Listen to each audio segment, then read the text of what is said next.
Why Brian was so important in the whole hockey industry? I think because he was real. He was just an honest man. You asked him a question, you got the honest answer. Wasn't necessarily always the one you wanted to hear, but you knew where he stood. You know where you stood with him, and he truly cared about people. Surrounded himself with good people, and just a lot of fun to work with. Chris, I was talking to some fans outside, and they said that they felt like Brian really brought the Sens to the community, really brought the community together. In your experience, do you think that's when the Sens in Ottawa really took off, with Brian? Well, certainly, the fact that he's from Shawville, and when he came back here, had a immediate relationship with the community. That was quickly tied in, and a couple years into being here, took us to the Stanley Cup final. That didn't hurt either. We had success with him, but he had time for everyone. It didn't matter where he was in the community.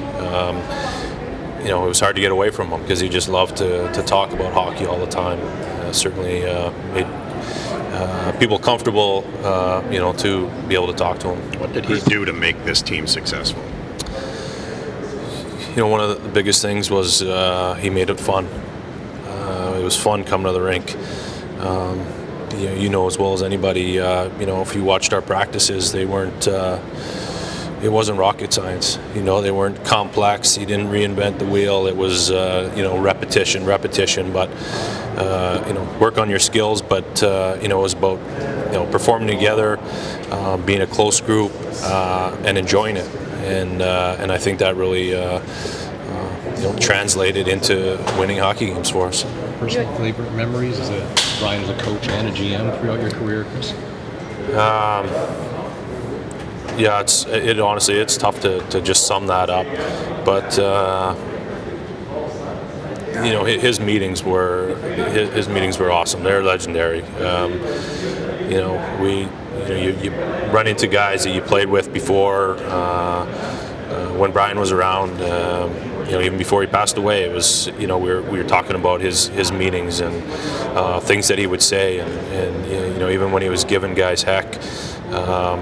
We were all kind of laughing at the same time, wondering if he was serious, if he wasn't. And I think he always was a little bit of both, but you got his message, and you can see his smirk on his face. It was those certainly, a lot of those meetings, stand out for me. After he was diagnosed, did he help bring you perspective, you and your teammates' perspective on a daily basis, like when you were going through just sort of like the small bits of adversity related to hockey, and then you think of Brian, what he was fighting, did that help you gain perspective too? Yeah, I think it's, I think when the team goes through something like that, it's human nature for that to kind of kick in, especially, with his attitude. It was never, looking for pity or attention or anything like that. It was, just like, getting a cold, and you fight it, and you get over it, and you move on, and that's how he faced it. And he came in here every day, and you'd never know that that he was going through that, of how strong he was, and I think that's what as players you're really able to feed off of. You don't often see players negotiate themselves contracts, and you felt comfortable enough to do it with Brian. How was that experience like? It was incredible, and certainly something that I look back on and will cherish. But you're right. I mean, he really, you can say, an open door policy, loosely, but he truly meant it. He was always welcomed you to come and talk. And it didn't have to be about hockey, it could have been about anything. And as I said earlier, sometimes you didn't even get the answer that you wanted to hear. Tough issues, hockey life didn't matter, he'd talk about anything.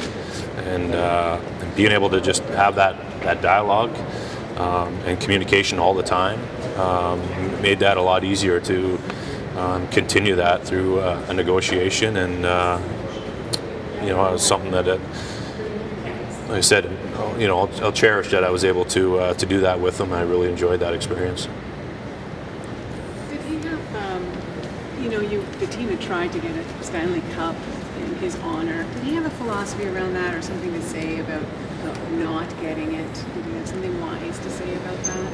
Well, I can't remember anything specifically, but I'm sure he would have had something wise to say about it. He always made the team feel like it was a team. It was not about him. It was not about individuals. It was a team. He certainly, always had our back. I think even sometimes when he knew that maybe we were in the wrong or he was in the wrong, he did it just to protect the players. And I think maybe that's what stings more than anything, that we weren't able to win it. The weird year we went to the finals just because we were so close.